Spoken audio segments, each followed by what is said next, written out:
Hello everyone, welcome to my channel Management Ki Pathshala.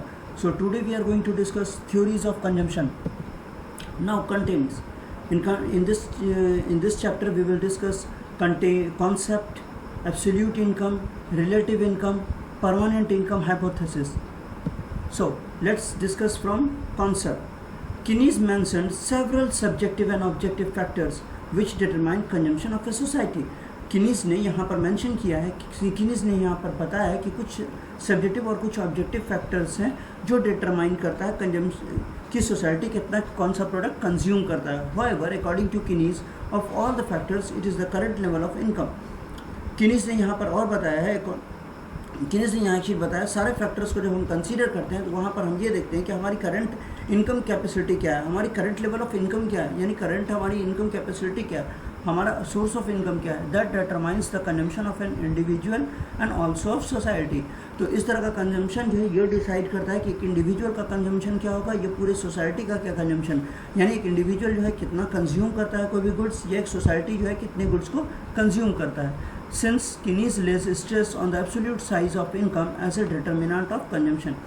कीनीस ने यहाँ पर स्ट्रेस डाला है, सबसे ज़्यादा जोर डाला है एब्सोल्यूट साइज ऑफ इनकम कि साइज़, लोगों की इनकम की साइज़ क्या है, लोग किस तरह की किस ग्रुप के लोग हैं जिनकी इनकम किस तरह की है. और ये जो है ये एक तरह का डिटर्मिनेंट है कंजम्पशन का. His theory of consumption is also known as absolute income theory. और इस तरह के थ्योरी को जो कंजम्पशन कीनीस ने दिया है उसे हम बोलते हैं absolute income theory. Further Keynes put forward a psychological law of consumption.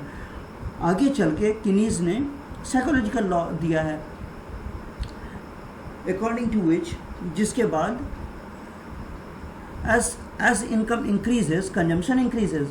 Income जैसे इंक्रीज करेगी कंजम्पशन भी इंक्रीज होगा, यानी हमारी जो सोर्स ऑफ इनकम जो है वो इंक्रीज जैसे ही करेगी, हमारी प्रोडक्ट की जो यूजेस है वो भी इंक्रीज करेगा, but not as much as the increase in income.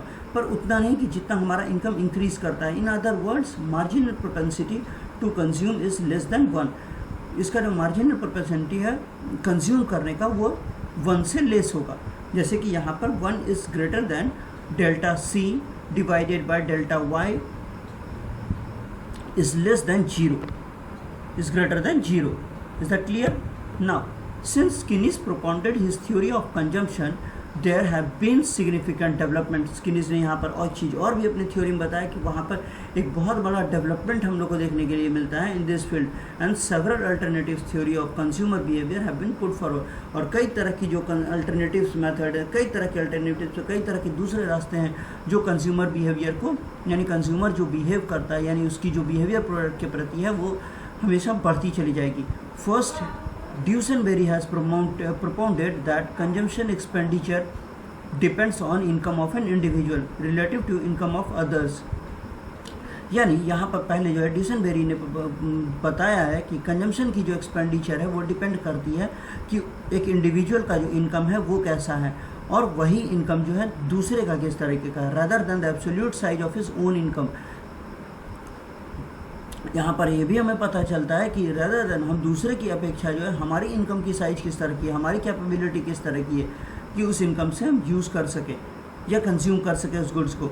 His theory is therefore called relative income theory of consumption. तो इस तरह की थ्योरी को जो है रिलेटिव थ्योरी ऑफ कंजम्पशन बताया गया है.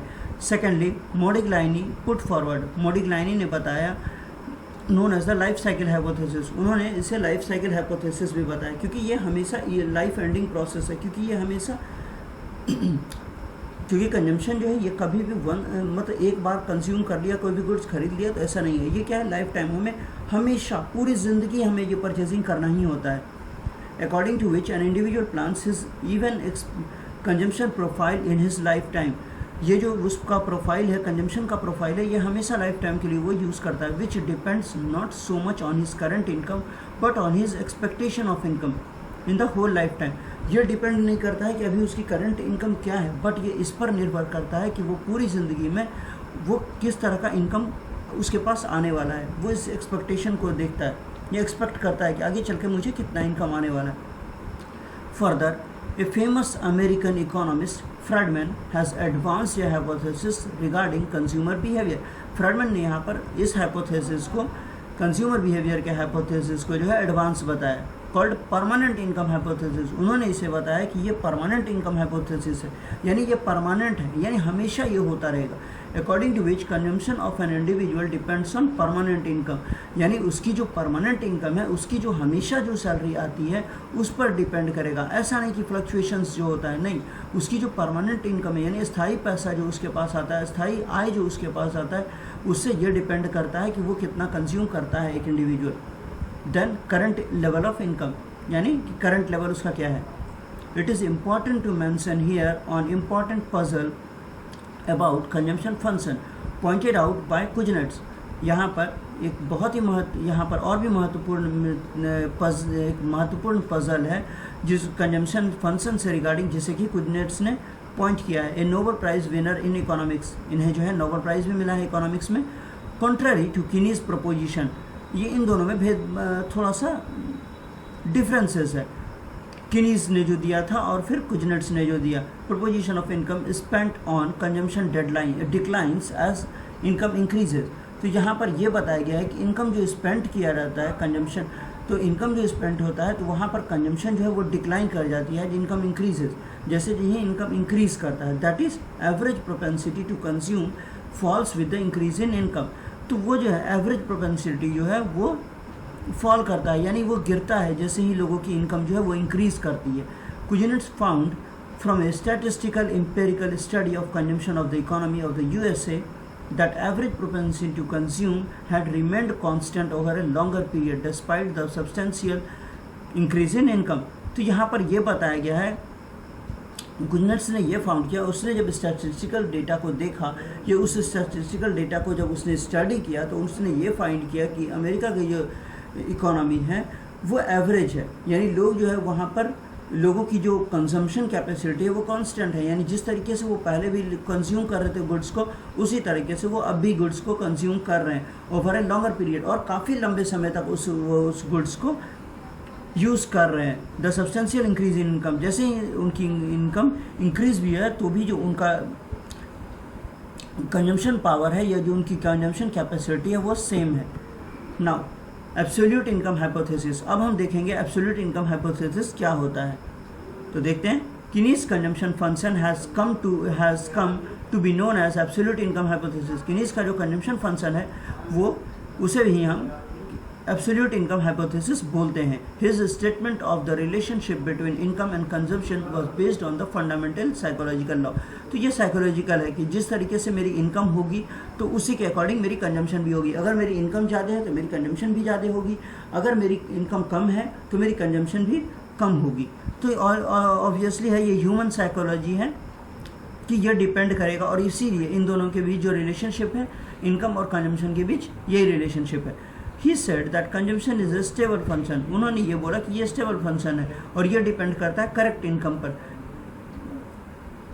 To be more specific, current disposable income, income after tax payment, यानी डिस्पोजेबल इनकम क्या है, जो डिस्पोज हो जाता है, जो हमारा खत्म हो जाता है। तो वो कब होता है, जब हमारे पास, जब टैक्स पेमेंट के बाद हम इनकम टैक्स या जो भी टैक्सेस हैं जब उसे हम पे कर देते हैं और उसके बाद जो पैसा हमारे पास बचता है तो उसे हम कंसीडर करते हैं इनकम में।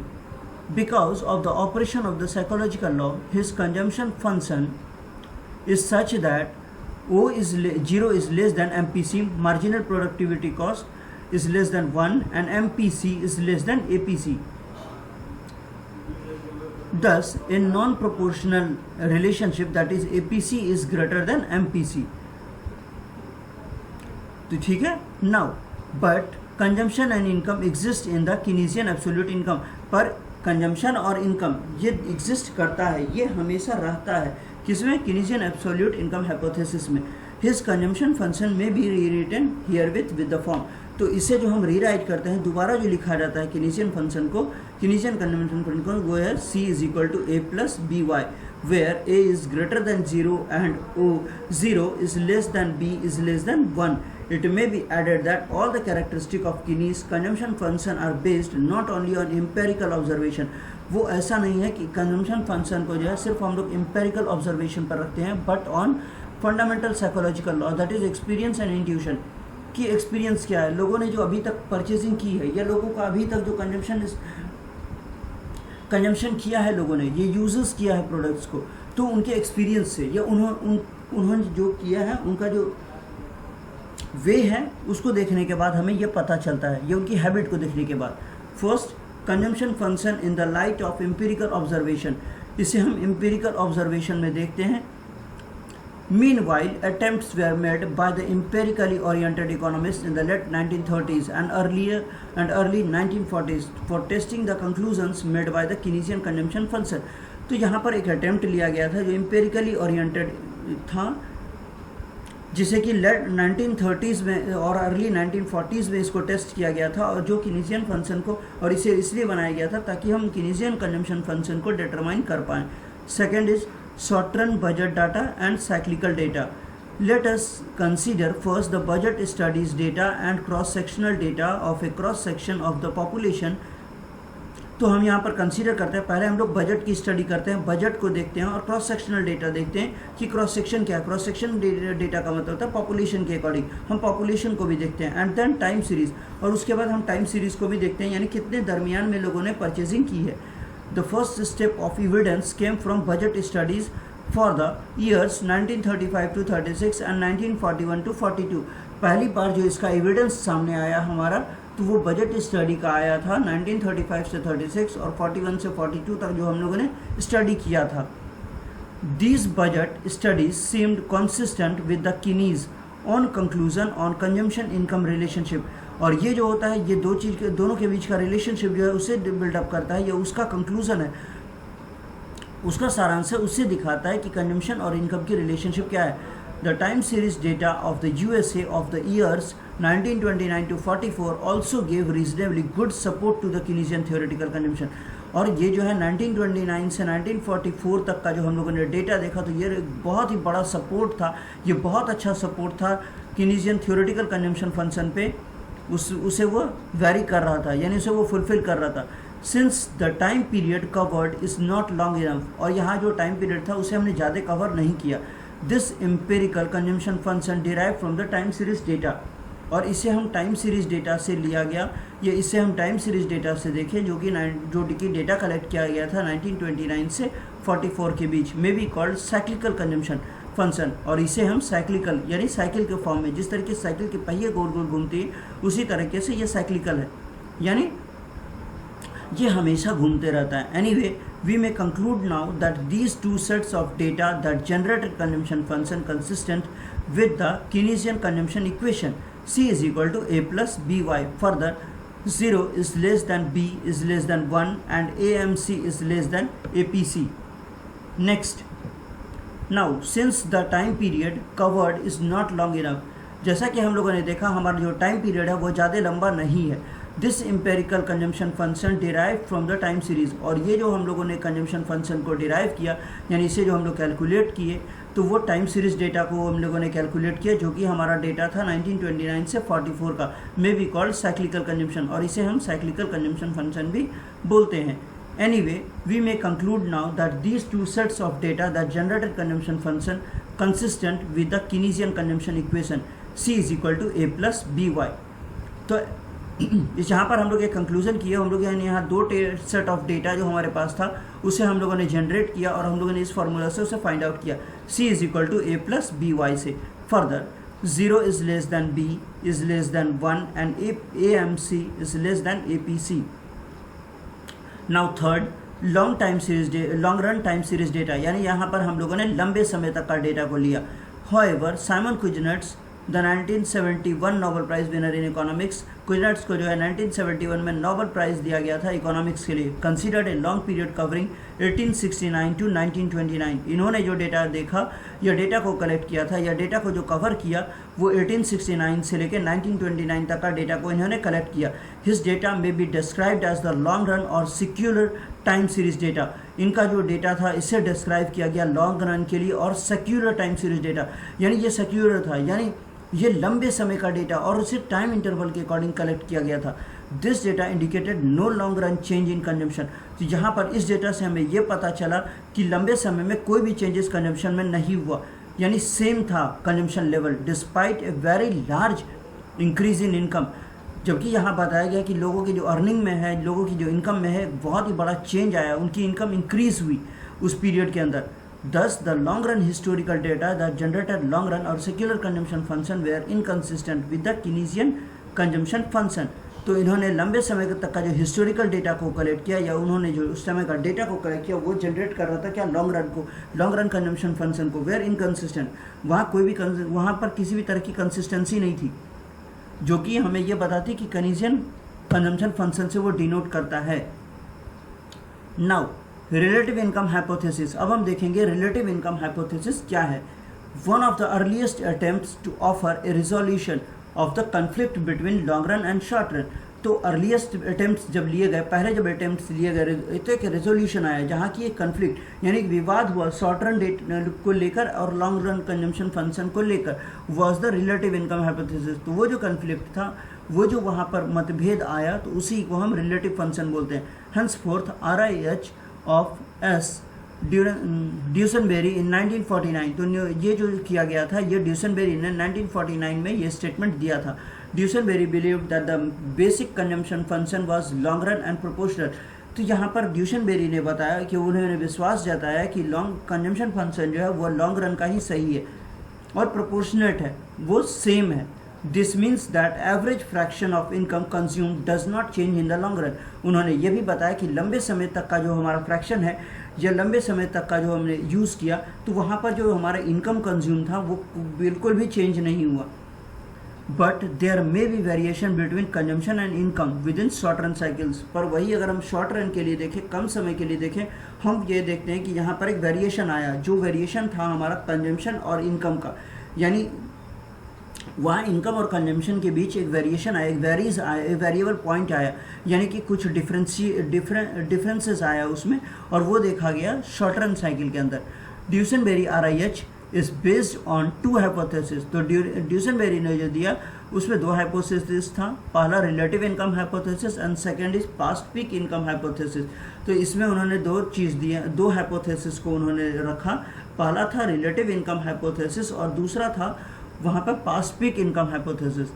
तो Duesenberry first hypothesis says that consumption depends not on the absolute level of income. उन्होंने ये विश्वास जताया या उन्होंने ये बताया कि ये डिपेंड नहीं करता है कि एब्सोल्यूट इनकम जो है वो और रिलेटिव इनकम, कि एब्सोल्यूट इनकम पे ये डिपेंड नहीं करता है, बल्कि रिलेटिव इनकम पे ये डिपेंड करता है. Income relative to the economy of the society in which an individual lives. उन्होंने इसलिए इस चीज़ को किया क्योंकि इनकम जो भी सोसाइटी में अर्न किया जा रहा है, सोसाइटी के लोगों के द्वारा, जहाँ की लोग रह रहे हैं, जहाँ की एक आदमी रह रहा है, it is the relative position in the income distribution which among families influences consumption decisions of individual. तो यहाँ पर जो इंडिविजुअल डिसीजंस है उसे भी यहाँ पर देखा गया, वहाँ रिलेटिव पोजीशंस देखा गया, और इनकम की जो डिस्ट्रीब्यूशन among फैमिलीज, यानी एक फैमिली का दूसरे फैमिली के साथ क्या डिस्ट्रीब्यूशन है, यानी दोनों की इनकम में क्या डिफरेंसेस है, और उसके अकॉर्डिंग जो है वो कंजम्पशन डिसीजन लोग जो है वो चेंज होता है या अलग अलग होता है, वो डिपेंड करता है मनी पे. This hypothesis says that consumption spending of families is largely motivated by the habitual behavioral pattern. तो इस hypothesis से ये बताया consumer spending यानी consumption यानी users की जो खर्च होती है फैमिली के द्वारा, वो largely motivate होता है habitual behavior. हमारी ये habit होती है, ये हमारा जो behavior pattern है, हमारा किस तरह का behavior, हम कितनी जल्दी प्रोडक्ट को परचेस करते हैं, कैसे परचेस करते हैं, इन सभी चीज़ों पर ये निर्भर करता है. इट करंट इनकम राइज, अगर करंट इनकम राइज करता है, household tend to consume more. तो हाउस होल्ड जो है ज़्यादा कंज्यूम करते हैं, ज़्यादा वो शॉपिंग करते हैं, बट स्लोली, पर धीरे धीरे वो शॉपिंग करते हैं या धीरे धीरे वो कंज्यूम करते हैं गुड्स को, यूज़ करते हैं उस गुड्स को, पर वो बहुत ज़्यादा वो यूज़ करते हैं. This is because of the relatively low habitual consumption. और वो इसीलिए क्योंकि इनकी हैबिट जो है बहुत स्लो है, इसीलिए उनका आदत जो है वो बहुत स्लो पैटर्न को वो फॉलो करते हैं, और इसीलिए वो इस चीज़ को फॉलो करते हैं. And people adjust there consumption standards. और इसीलिए लोग जो है कंजम्पशन स्टैंडर्ड्स को एडजस्ट करते हैं कि किस तरीके का होना चाहिए, ये किस तरीके से वो आगे कंज्यूम करें. Established by the previous peak income slowly to their present rising income level. तो जैसे कि पहले कम था तो पिक इनकम स्लोली, यानी पहले की जो इनकम की कंपैरिजन थी वो स्लो था, पर अभी के प्रेजेंट में उनकी इनकम लेवल जो वो राइज कर रही है, यानी डे बाय डे उनकी इनकम जो है बढ़ रही है, चेंज हो रही है income. On other hand if current income declines, अगर हमारी करंट इनकम जो है वो कम होती है, these house hold do not immediately reduce their consumption, तो ये अचानक से जो है ये रिड्यूस नहीं करते अपनी कंजम्पशन, अपनी यूजर्स को अचानक से कम नहीं करते हैं। As they find it if difficult to reduce their consumption, अगर वो डिफ़िकल्टी उन्हें फील होती है, उन्हें कठिनाई फील होती है, तो वो रिड्यूस कर देते हैं कंजम्पशन को। Established bye the previous peak income, जो कि इस्टेब्लिश किया गया था, जो कि बनाया गया था प्रीवियस पीक इनकम को, यानी पहले जो हमारी इनकम पीक पे थी। Thus during depression consumption rises as a function of income and during prosperity consumption does increase slowly, तो वहीं पर क्या होता है, डिप्रेशन जब आता है यानी कम जब होने लगता है तो हमारी कंजम्पशन राइज कर जाती है, बढ़ जाती है as a fraction of income. जैसे ही इनकम चेंजेस होता है, इनकम अगर बढ़ जाता है। ड्यूरिंग प्रॉस्पेरिटी जब हम लोग सभ्यस्त हो जाते हैं, हमारी इनकम अच्छी हो जाती है, consumption does increase slowly as a fraction of income, तो हमारी कंजम्पशन भी जो है वो इंक्रीज करती है, हमारी जो यूजेस है, ये यूजिंग कैपेसिटी है जो वो भी इंक्रीज करती है, वो स्लोली इंक्रीज करती है, धीरे धीरे इंक्रीज करती है। दिस हाइपोथेसिस दस generate a non proportional consumption function, और ये हैबिट जो है ये जो जनरेट करता है हमारा non proportional consumption function generate करता है। नेक्स्ट, अब हम परमानेंट इनकम हाइपोथेसिस को डिस्कस करेंगे और देखेंगे यहाँ पर क्या है। अकॉर्डिंग टू फ्रेडमैन ने बताया है, depends neither on absolute income nor on relative income but on permanent income. Friedmann ने बताया है कि ना ही ये एब्सोल्यूट इनकम पे डिपेंड करता है और ना ही रिलेटिव इनकम पे, पर ये जो इनकम पर डिनोट करता है हमारा कंजम्पशन, वो परमानेंट इनकम पर हमारा डिनोट करता है, ये वो निर्भर करता है based on expected future income, और ये बेस करता है कि फ्यूचर में हमारा इनकम किस तरह का होगा या आगे चलकर हमारा किस तरह का इनकम होने वाला है।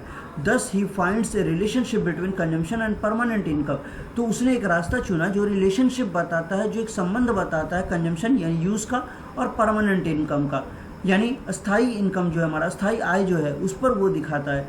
This hypothesis is then described as the permanent income hypothesis, और इसी हाइपोथेसिस को डिस्क्राइब किया गया, यह बताया गया इसको permanent income hypothesis. In PIH, the relationship between permanent consumption and permanent income is shown. तो यहाँ पर PIH में ये जो रिलेशनशिप बताया गया था दोनों का, परमानेंट कंजम्पशन और परमानेंट इनकम का दिखाया गया है। Friedmann divided the current measured income that is income actually received, यानी एक्चुअल इनकम क्या है या करंट मेजर्ड इनकम क्या है, यानी जो एक्चुअली में रिसीव किया गया, यानी कैश इन हैंड जिसे हम बोलते हैं, उसे हम बोलते हैं current measured income, into 2 permanent income YP and transitory income YT. Thus Y is equal to YP plus YT. Permanent income may be regarded as the mean income, और permanent income जो है उसे हम mean income भी बोलते हैं, determined by the expected or anticipated income to be received over a long period of time। और इसका जो हम लोगों ने एक्सपेक्ट किया था या एंटिसिपेट किया था इस इनकम को, जो हमने रिसीव किया है या रिसीव करेंगे, वो लॉन्गर पीरियड ऑफ टाइम यानी लंबे समय के लिए जो हमारे पास इनकम है उसे हम देखते हैं। On the other hand, transitory income consists of unexpected and anticipated of windfall, rise or fall in income। Transitory income जो है वो unexpected है, unexpected है मतलब अचानक से कुछ भी हो सकता है, चाहे तो वो राइज ही करेगा यानी बढ़ ही जाएगा, या कि फिर वो गिरावट ही आ जाएगा उसमें यानी घट ही जाएगा वो income. Example, income received from lottery और रेस, अगर जो भी इनकम हम रिसीव करते हैं लॉटरी से या किसी रेस से। Similarly he distinguishes between permanent consumption CP and transitory consumption CT। Transitory consumption may be regarded as the unanticipated spending। तो यहाँ पर हमें ये बताता है ट्रांजिटरी कंजम्पशन जो है हमारा, इससे हम ये देखते हैं यहाँ पर ये एंटिसिपेटेड स्पेंडिंग यानी अनएक्सपेक्टेड स्पेंडिंग, यानी अचानक से कोई खर्च हो जाता है, जैसे हम बीमार पड़ जाते हैं या हमें पैसे की बहुत ज़्यादा ज़रूरत होगी या मेरे फ्रेंड्स को बहुत ज़्यादा ज़रूरत होगी, तो वहाँ हम जो अनएक्सपेक्टेड वे में उसे हेल्प कर देते हैं, ये हमारा होता है and unanticipated spending। Thus, measured consumption is the sum of permanent and transitory composition of income of consumption। यहाँ पर जो हम मेजर करते हैं कंजम्पशन को वो सम है, यानी टोटल है वो परमानेंट और ट्रांजिटरी कंपोजिशन, यानी C is equal to CP plus CT। Now Friedman basic argument is that permanent consumption depends on permanent income. तो यहाँ पर जो उनका फ्रेडमैन का जो बेसिक कॉन्सेप्ट था या वहाँ पर उनका जो बेसिक आर्गूमेंट था वो उन्होंने यही आर्गूमेंट था उनका कि परमानेंट कंजम्पशन जो है वो डिपेंड करता है हमारा परमानेंट इनकम पर। The basic relationship of PIH is that permanent consumption is proportional to permanent income. यहाँ पर उन्होंने ये भी बताया कि ये प्रोपोर्शनेटली है, यानी जिस तरह की कंजम्पशन है तो परमानेंट कंजम्पशन जो है वो प्रोपोर्शनल है परमानेंट इनकम के। That exhibits A Fairlie constant APC, और ये जो है फेयरली यानी सही मायने में जो है ये कांस्टेंट है। That is C is equal to KYP where K is constant. K को हम लोग कांस्टेंट से डिनोट करते हैं and equal to APC and MPC। तो ये जो है APC और MPC के बराबर होता है। While reaching the above conclusion, तो हम जब पहले वाले कंक्लूजन पे पहुंचते हैं, Friedmann assumes that there is no correlation between YP and YT। तो यहाँ पर फ्रेडमैन ने बताया कि कोई भी कोरिलेशन नहीं है, कोई भी रिलेशन नहीं है YP और YT को लेकर, बिटवीन YT एंड CT या YT और CT को लेकर, and between CP and CT या CP और CT को लेकर। That is RYT into YP is equal to RYT into CT is equal to RCT into CP is equal to 0। Since YT is uncorrected with YP, यानी YT जो है वो correct form नहीं है या करेक्ट नहीं है, वो सही नहीं है YP से, then it follows that a high और low permanent income is not correlated with a high और लो ट्रांजिटरी इनकम। तो यहाँ पर ये भी फॉलो किया जाता है या ये भी वहाँ देखा गया, कोई भी हाई परमानेंट इनकम हो या लो परमानेंट इनकम हो, वो कभी भी कोरिलेट नहीं करता है, वो कभी भी कोरिलेट नहीं हो सकता, चाहे कि ट्रांजिटरी इनकम हमारा हाई हो या कि फिर ट्रांजिटरी इनकम हमारा लो हो। For the entire group of house hold from all income groups, चाहे वो सारे इनकम ग्रुप्स का हो, transitory income both positive and negative, transitory income जो है चाहे पॉजिटिव हो या हमारा नेगेटिव हो, would cancel each over out, तो वो कैंसिल करता है each over out, so that average transitory income both positive and negative, ताकि हमारा जो पॉजिटिव ट्रांजिटरी इनकम है चाहे वो पॉजिटिव हो या हमारा नेगेटिव हो, would cancel each over so that average transitory income could be equal to 0, ताकि एवरेज जो ट्रांजिटरी इनकम है वो 0 के बराबर हो। This is also true for transitory components, ये जो है ये ट्रांजिटरी कंपोनेंट्स जो कंजम्पशन का है वो सही है।